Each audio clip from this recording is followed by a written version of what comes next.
right now, we had some clear sky earlier. We saw a little bit of the northern lights. This arc going over the sky. We got some cool pictures of that.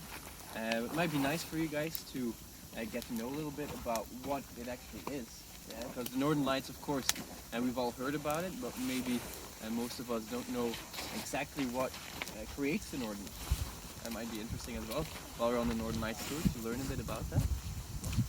I'd like to give you guys, maybe if you want, an explanation about what the Northern Lights are. Yeah.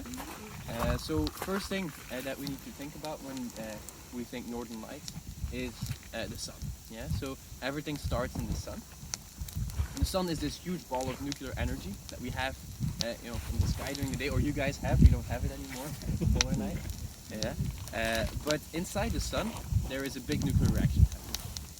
Atoms get torn apart, forming small particles, and these particles, torn apart atoms, form on the surface of the sun in magnetic pockets. They constantly interact with each other, spewing these particles into the solar system. Yeah? These eruptions from the sun are what we call sunspots. Solar flares, you've all heard of those, right? Yeah? And that creates solar wind. Solar wind, solar storms, and big eruptions from the sun, spewing these particles away, sometimes towards Earth. Now, as I said, these particles, these solar particles, they are a result of nuclear energy, nuclear reaction. So they are very dangerous, and they would destroy all life on Earth if it wasn't protected. Earth has protection.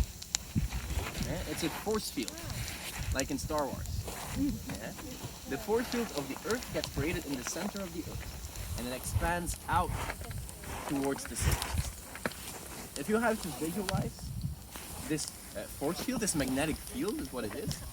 It's so if you see the ball that is the Earth, you draw lines coming from the north, going out further away towards the equator, and coming down closer towards the South Pole. And all around the globe, you have these lines. Yeah, connecting or protecting us from this nuclear activity. So when these particles from the sun come towards Earth, which often they do, they would fly against the magnetic field towards the equator, follow it around to the northern southern pole, and fly away again.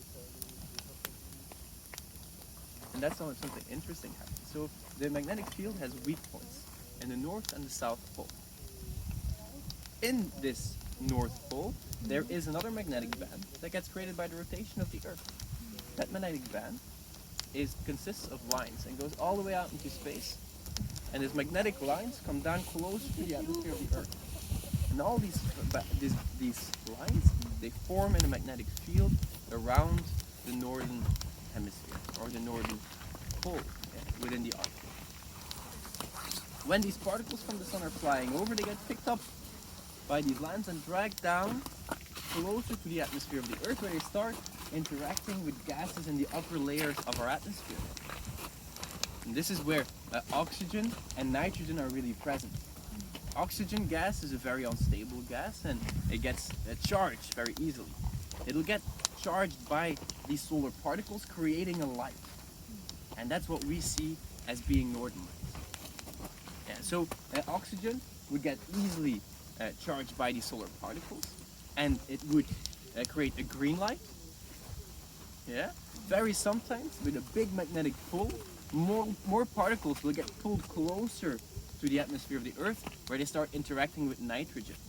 Nitrogen is much more stable atom, move a lot faster and give a much more intense light closer to Earth as well, creating a pinkish color, sometimes seen on the bottom of the northern lights. Usually the green's on top and the pink on the bottom. Pink, purple, depending on what you call it. But that is when the northern lights move quickly, and what we call dancing northern lights. It doesn't happen very often like this, but sometimes it does.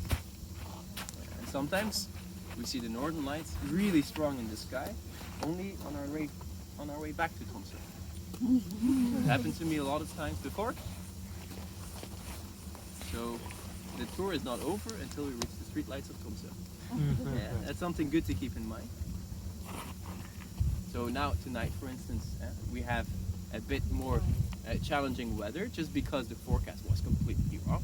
Yeah, we were expecting a lot more clear skies already forming, but it doesn't mean that the night is over.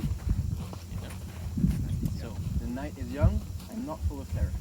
You can know. All right.